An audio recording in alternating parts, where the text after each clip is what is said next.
जय श्री राधे। पूज्य श्री सद्गुरुदेव भगवान के चरणों में प्रणाम। पूज्य आनंदमयी माँ के सत्संग से। पूज्य माँ से एक साधक ने प्रश्न किया, माँ मन स्थिर कैसे होता है? पूज्य माँ ने उत्तर दिया, चंचलता मन का स्वभाव है। वह स्वभावतः इधर उधर जाना चाहता है। जब तक वह स्वधन प्राप्त नहीं कर लेता, शुद्ध भाव प्राप्त नहीं करता, तब तक वह स्थिर नहीं होता। इसलिए स्वधन पाने के प्रयत्न को मैं साधन कहती हूँ। मन को स्थिर करने के लिए ही साधना है। स्थिर हो जाने पर हो गया। मन को स्थिर करने के लिए एक भाव लेकर रहना चाहिए, जैसे नाम जपना है, सद्ग्रंथ पाठ इत्यादि। जिसे जो अच्छा लगे उसी को लेकर अधिक से अधिक समय तक रहने की चेष्टा करें।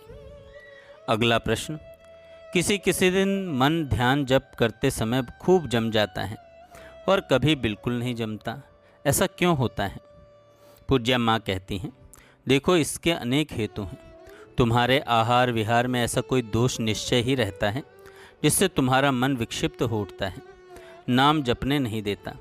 इसलिए मैं कहती हूँ, यदि किसी को इस ओर आना हो तो उसे सबका संग छोड़कर एकांत में रहना नितांत आवश्यक है।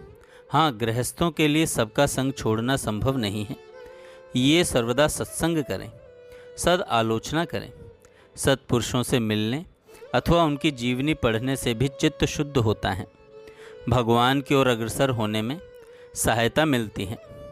बहुधा पूर्व जन्म के कर्म भी इस जन्म में सतपथ पर अग्रसर होने में साधक या बाधक होकर सामने आते हैं। पूर्व जन्मों के कर्मों का प्रभाव भी इस जन्म में प्रकट होता है। उससे भी कभी कभी कोई भाव प्रबल होकर सामने उपस्थित होता है। हमेशा ही हम जो काम कर रहे हैं वह भगवान की ही सेवा कर रहे हैं। इस प्रकार उनका सदा स्मरण रखा जाए तो भगवत बुद्धि संसार से आसक्ति हटाकर उनके प्रति आसक्ति उत्पन्न कर बहिर्मुखी भावों को अंतर्मुखी कर देता है। यही उसकी स्वाभाविक गति है। अगला प्रश्न, माँ मन तो किसी तरह भी स्थिर नहीं होता। मन के स्थिर होने का क्या उपाय है? माँ कहती हैं, जैसे घड़े में जल भरा रहता है, जितनी देर तक घड़े को हिलाओ डुलाओ उतनी ही देर तक भीतर का जल भी हिलेगा। घड़े को कुछ देर तक एक जगह स्थिर रूप से रख दो तो तुम्हें मालूम पड़ेगा कि जल भी स्थिर हो गया है। उसी प्रकार शरीर को अधिक देर तक स्थिर रूप से रखने की चेष्टा करो। जितनी देर तक एक लक्ष्य से स्थिरतापूर्वक बैठ सकोगे उतना ही मन भी स्थिर हो जाएगा। एक और मन का जैसे चंचलता स्वभाव है, वैसे ही दूसरी ओर शांत स्थिर भाव भी मन का ही स्वभाव है। माँ मन स्थिर कैसे हो? तुम लोग एक काम करो, नाम जप करते समय श्वास की ओर ध्यान रखना। जब मन इधर उधर भागे तो फिर खींचकर उसे श्वास की गति के साथ बांध देना। देखोगे कि धीरे धीरे काम बनेगा और मन स्थिर हो जाएगा। किसी एक विषय में दृढ़ निष्ठा होने से ही काम होता है। एक को पकड़ लेने से धीरे धीरे सब हो जाता है। साधक पूछता है, माँ किसी तरह भी मन साधन भजन की इच्छा नहीं करता।